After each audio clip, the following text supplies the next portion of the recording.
કમોસમી વરસાદ જિલ્લાઓ અને તાલુકામાં ખૂબ ભયંકર રીતે પડ્યો છે. વરસાદી માહોલ કરતાં પણ કમોસમી વરસાદ ખૂબ ઝાઝો પડ્યો છે. ત્યારે આ વિસ્તારની અંદર આરોગ્યની ચિંતા આરોગ્ય વિભાગ ખૂબ મહત્વથી કરી રહી છે ને કરશે. પાણીજન્ય રોગો અને ખાસ કરીને પાણી ભરાયા પછીના મચ્છરજન્ય રોગો વગેરે રોગોના નિયંત્રણ માટે તમામ પીએચસી સીએચસી સેન્ટર અને હોસ્પિટલની અંદર પૂરતી વ્યવસ્થા કરી દેવામાં આવી છે.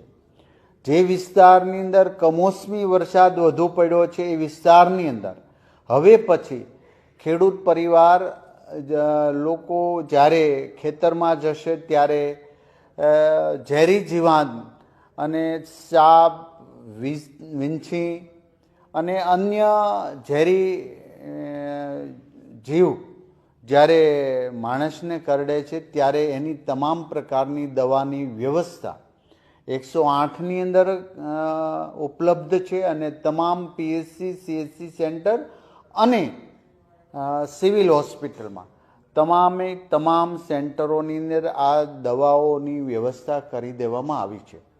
સાથે સાથે એક વિનંતી એ છે કે આવા ઝેરી સાપ વગેરે કંઈ કરડે તો અંધશ્રદ્ધા કે દોરો બાંધો કે કોઈ ભુવા બરાડી પાસેથી જઈ અને ઝેર ઉતારવા વગેરેનો પ્રયાસ કરીને અંતે ઘરના મોભીનું મૃત્યુ થતું હોય છે. ત્યારે આપણે એમાં ન પડતા એવી હું વિનંતી કરું છું. સરકારી દવાખાનાઓમાં પૂરતી વ્યવસ્થા કરી છે અને કંઈ પણ નાનું આવું પ્રોબ્લેમ આવે ખેડૂતોને કે ખેતરમાં ગયા પછી અથવા તો અન્ય જગ્યા પર તો ચોક્કસ પ્રકારે 108 અને દવાખાનાની જ તમે સુવિધા પ્રાપ્ત કરજો, જેથી કરીને આપણા ઘરના મોભીનું મૃત્યુ ન થાય.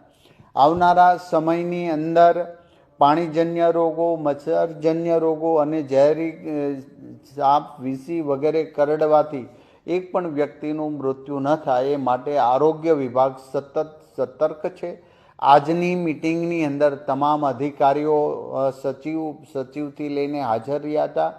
ગુજરાતની તમામ આરોગ્ય સેવા સંભાળતી સરકારી સંસ્થાઓને પણ આજે સૂચના આપી દેવામાં આવી છે. એક પણ સેન્ટરની અંદર કોઈ પણ પ્રકારની દવા ઘટતી નથી અને ઘટે નહીં અને અગાઉથી પુરવઠો પ્રાપ્ત થઈ રહે હેતુથી આજની મિટિંગ અમે સંપન્ન કરવામાં આવી છે.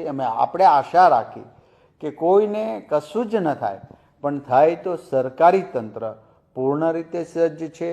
કોઈ પણ પ્રકારની ક્ષતિ કે ઉણપ કે દવા ઘટ એવું કોઈ સેન્ટરની અંદર નથી, જેની આજની મિટિંગની અંદર ગંભીરતા લઈ ફરી વખત તમામ સેન્ટરોમાં તપાસ કરી અને સૂચના આપી દેવામાં આવી છે. અસ્તુ.